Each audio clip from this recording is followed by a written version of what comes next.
Hi hello friends, welcome back to our channel. ನಿನ್ನ ಜೊತೆ ನನ್ನ ಕತೆ ಒಂದು ಸೂಪರ್ ಡೂಪರ್ ಸಂಚಿಕೆ ನೋಡ್ಕೊಂಬರೋಣ. ಸಂಚಿಕೆ ಆರಂಭದಲ್ಲಿ ಏನಾಗುತ್ತೆ ಅಂತಂದರೆ, ಇಲ್ಲಿ ಅಜಿತ್ ಭಿಕ್ಷೆ ಪಡೋದನ್ನು ನೋಡೋಕ್ಕಾಗ್ದೇ ಭೂಮಿ ದುಡ್ಡನ್ನು ತೊಗೊಂಡು ಬಂದು ಅಜಿತ್ಗೆ ಹಾಕ್ತಾಳೆ. ಬಟ್ ಅಜಿತ್ ಆ ದುಡ್ಡನ್ನು ತೊಗೊಳೋದಿಲ್ಲ, ಯಾಕಂದರೆ ಅಜಿತ್ಗೆ ಗೊತ್ತಾಗುತ್ತೆ ಇದು ಭೂಮಿನೇ ಅಂತ ಹೇಳ್ಬಿಟ್ಟು. ಆ ದುಡ್ಡನ್ನು ತೊಗೊಳ್ದಿದ್ದಾಗ ಲಕ್ಷ್ಮಿ ಹೇಳ್ತಾಳೆ, ಅಲ್ಲ ಭೂಮಿ, ಏನು ಭೂಮಿ ಇದು ಹಿಂಗಾಗೋಯ್ತು ಅಂದ ತಕ್ಷಣ, ಅಕ್ಕ 1 ವರ್ಷ ಜೊತೆಗೆ ಜೀವನ ಮಾಡಿದ್ದೀವಿ, ನಾನು ಯಾರು ಅಂತ ಸಾಹೇಬ್ರಿಗೆ ಗೊತ್ತಾಗಿದೆ, ಅದಕ್ಕೆ ಈ ರೀತಿ ಮಾಡಿದ್ದಾರೆ. ಅವರು ಹಾಗೇನೆ ಪ್ರೀತಿಸಿದ್ರೆ ಅತಿಯಾಗಿ ಪ್ರೀತಿಸ್ತಾರೆ, ದ್ವೇಷ ಮಾಡಿದ್ರೆ ಅತಿಯಾಗಿ ದ್ವೇಷ ಮಾಡ್ತಾರೆ. ಆದರೆ ಏನು ಮಾಡೋದು, ಸಾಹೇಬ್ರನ್ನ ಈ ರೀತಿ ನೋಡೋಕ್ಕಾಗ್ತಾ ಇಲ್ಲ. ರಾಜ್ ಅಂತರ ಇದ್ದರು, ಆದರೆ ನೋಡು ಹೇಗಾಗಿದ್ದಾರೆ, ನನಗೆ ಅವ್ರನ್ನ ಈ ರೀತಿ ನೋಡೋಕ್ಕಾಗ್ತಿಲ್ಲ ಲಕ್ಷ್ಮಿ ಅಕ್ಕ ಅಂತ ಹೇಳ್ಬಿಟ್ಟು ಗೋಳಾಡ್ತಿರ್ಬೇಕಾದ್ರೆ ಮತ್ತೇನು ಮಾಡ್ತಾಳೆ ಅಂತಂದರೆ, ದೊಡ್ಡ ಗುರುಗಳಿಗೆ ಫೋನ್ ಮಾಡ್ತಾಳೆ. ಫೋನ್ ಮಾಡಿಬಿಟ್ಟು, ಗುರುಗಳೇ, ನಮ್ಮ ಅತ್ತೆಗೆ ಹುಷಾರಿಲ್ಲ, ನಾನೇನಾದರೂ ಈ ವ್ರತನ ಮಾಡ್ಬೋದಾ ಹೇಳಿ ಗುರುಗಳೇ ಅಂತ ಹೇಳಿ, ನನ್ನ ಗಂಡ ಭಿಕ್ಷೆ ಬಿಡ್ತಾ ಇದ್ದಾರೆ, ನಾನು ಏನು ಮಾಡಬೇಕು ಅಂತ ನನಗೆ ಅರ್ಥ ಆಗ್ತಿಲ್ಲ ಅಂದಾಗ, ಅವ್ರ ಬದಲು ನಾನು ವ್ರತ ಮಾಡ್ಬೋದಾ ಅಂತ ಕೇಳ್ತಾಳೆ. ಇಲ್ಲ ಅಮ್ಮ, ಅವರ ದೊಡ್ಡ ಮಗನೇ ಈ ವ್ರತನ ಮಾಡಬೇಕು, ಬೇಕಂದರೆ ನೀವು ನೈವೇದ್ಯಗೆ ರೆಡಿ ಮಾಡ್ಕೊಳ್ಬೋದು ಅಂತ ಹೇಳ್ತಾರೆ. ಸರಿ ಗುರುಗಳೇ ಅಂತ ಹೇಳ್ಬಿಟ್ಟು, ಅಕ್ಕ ಲಕ್ಷ್ಮಿ ಅಕ್ಕ ಬೇಗ ಬನ್ನಿ, ನಾವು ನೈವೇದ್ಯಗೆ ರೆಡಿ ಮಾಡ್ಕೊಳ್ಳೋಣ ಅಂತ ಹೇಳ್ಬಿಟ್ಟು ನೈವೇದ್ಯಗೆ ರೆಡಿ ಮಾಡ್ಕೊಳ್ಳೋಕ್ಕೆ ಹೋಗ್ತಾಳೆ. ಯಾರು, ನಮ್ಮ ಭೂಮಿ. ಸೊ ಅಲ್ಲಿಗೆ ಪಲ್ಲವಿ ಕೂಡ ಬರ್ತಾಳೆ. ಭೂಮಿ ನೀನಿಲ್ಲಿ ಅಂದ ತಕ್ಷಣ ಪಲ್ಲವಿ, ಯಾಕೆ ಮನೆಯವರೆಲ್ಲ ಎಲ್ಲಿದ್ದಾರೆ, ಸಾಹೇಬ್ರನ್ನ ಈ ರೀತಿ ನೋಡೋಕೆ ಆಗ್ತಿಲ್ಲ ಅಂತ ಹೇಳಿದ ತಕ್ಷಣ, ಅಲ್ಲ ಭೂಮಿ ಏನಾಯಿತು, ಯಾಕೆ ಈ ರೀತಿ ಮಾಡ್ಕೊಂಡ್ರಿ, ಎಷ್ಟು ಚೆನ್ನಾಗಿದ್ರಿ ನೀವು, ಯಾರು ದೃಷ್ಟಿ ಬಿತ್ತೋ ಏನೋ ಅಂತ ಹೇಳ್ಬಿಟ್ಟು ಪಲ್ಲವಿ ಕೂಡ ಹೇಳ್ತಾ ಇರ್ತಾಳೆ. ಗೊತ್ತಿಲ್ಲ ಲಕ್ಷ್ಮಕ್ಕ ಏನಾಯಿತು ಯಾಕೆ ಅಂತ, ಸದ್ಯಕ್ಕೆ ಈಗ ನಾವು ಪ್ರಸಾದಕ್ಕೆ ರೆಡಿ ಮಾಡ್ಕೊಳ್ಳೋಣ, ಅತ್ತೆ ಬೇಗ ಹುಷಾರಾಗಬೇಕು ಅಂತ ಹೇಳ್ಬಿಟ್ಟು ಹೇಳ್ತಾಳೆ ಭೂಮಿ. ಸರಿ ಅಂತ ಹೇಳ್ಬಿಟ್ಟು ಅಡುಗೆ ಎಲ್ಲಿ ಮಾಡಬೇಕು ಅಂತ ಕೇಳಿದಾಗ, ದೇವಸ್ಥಾನದ ಹಿಂದುಗಡೆ ಕರ್ಕೊಂಡೋಗಿ ಒಲೆ ಎಲ್ಲ ಹಾಕ್ತಾಳೆ. ತುಂಬ ಚೆನ್ನಾಗಿ ಅಚ್ಚುಕಟ್ಟಾಗಿ ಪೂಜೆ ಎಲ್ಲ ಮಾಡ್ತಾಳೆ. ಸೊ ಈ ಕಡೆ ನಮ್ಮ ಅಜಿತ್ ಅವರು ಭಿಕ್ಷೆ ಬೇಡ್ತಾ ಇರ್ತಾರೆ, ಅಮ್ಮ ತಾಯಿ ಭಿಕ್ಷೆ ಹಾಕಿ ಅಂತ ಹೇಳ್ಬಿಟ್ಟು. ಆ ಕಡೆ ಸಂಗೀತ ಅಮ್ಮ ನೋಡಿದ್ರೆ ಕೋಮಾದಲ್ಲಿ ಇದ್ದಾರೆ.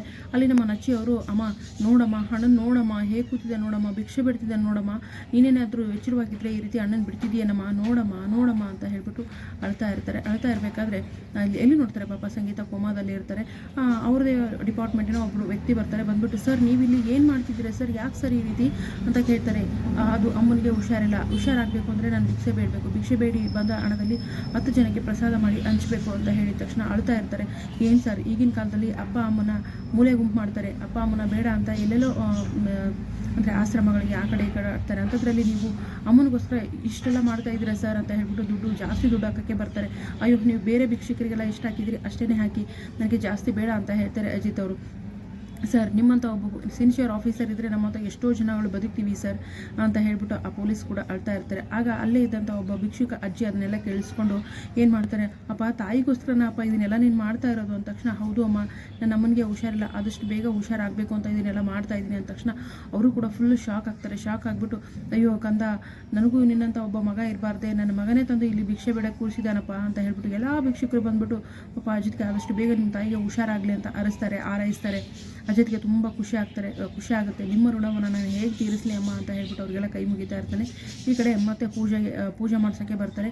ಇನ್ನು ಪ್ರಸಾದ ಮಾಡೋದು ಹಿಂದ್ಗಡೆ ಅಂತ ಎಲ್ಲರೂ ಬಂದಾಗ, ಭೂಮಿ ಅವರೆಲ್ಲ ದೇವಸ್ಥಾನಕ್ಕೆ ಹೋಗಿ ಬರ್ತಾ ಇದ್ದಾರೆ, ಆದಷ್ಟು ಬೇಗ ಅದೆಲ್ಲ ಮುಗಿಸ್ಬಿಡು ನೀನು ಆಯಿತಾ ಅಂತ ಹೇಳಿದ ತಕ್ಷಣ ಒಲೆ ಎಲ್ಲ ಚೆನ್ನಾಗಿ ಸಿದ್ಧ ಮಾಡಿರ್ತಾಳೆ. ಮಾಡಿದ ತಕ್ಷಣ ಬಂದು ನೋಡ್ತಾರೆ, ಫುಲ್ ಶಾಕ್ ಆಗುತ್ತೆ. ಭೂಮಿ ಏನಾದರೂ ಬಂದಿದ್ಲ ಇಲ್ಲಿಗೆ ಅಂತ ಕೇಳ್ತಾರೆ ಶ್ರವಣ್ ಅವರು ಮತ್ತು ದೇವಯಾನಿ. ಇಲ್ಲ ಅಂತ ಪಲ್ಲವಿ, ನಿಜ ಹೇಳು ಅಂತ ಹೇಳ್ತಾರೆ. ಆದರೆ ಅದು ಭೂಮಿ ಮಾಡಿರೋ ಒಲೆ ಅಂತ ಎಲ್ಲರಿಗೂ ಗೊತ್ತಿರುತ್ತೆ, ಯಾಕಂದರೆ ಹಿಂದೆ ಕೂಡ ಪೂಜೆ ಮಾಡಿದಾಗ ಅದೇ ರೀತಿ ಒಲೆಯನ್ನು ಮಾಡಿರ್ತಾಳೆ ಭೂಮಿ.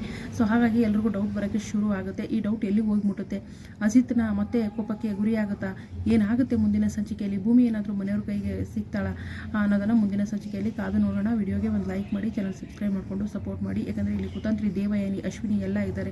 ಇವರ ಮಧ್ಯದಲ್ಲಿ ಹೇಗಾಗುತ್ತೆ ಏನಾಗುತ್ತೆ ಅನ್ನೋದನ್ನು ಮುಂದಿನ ಒಂದು ವಿಡಿಯೋದಲ್ಲಿ ಅಪ್ಲೋಡ್ ಮಾಡ್ತಾ ಹೋಗ್ತೀನಿ. Thank you so much.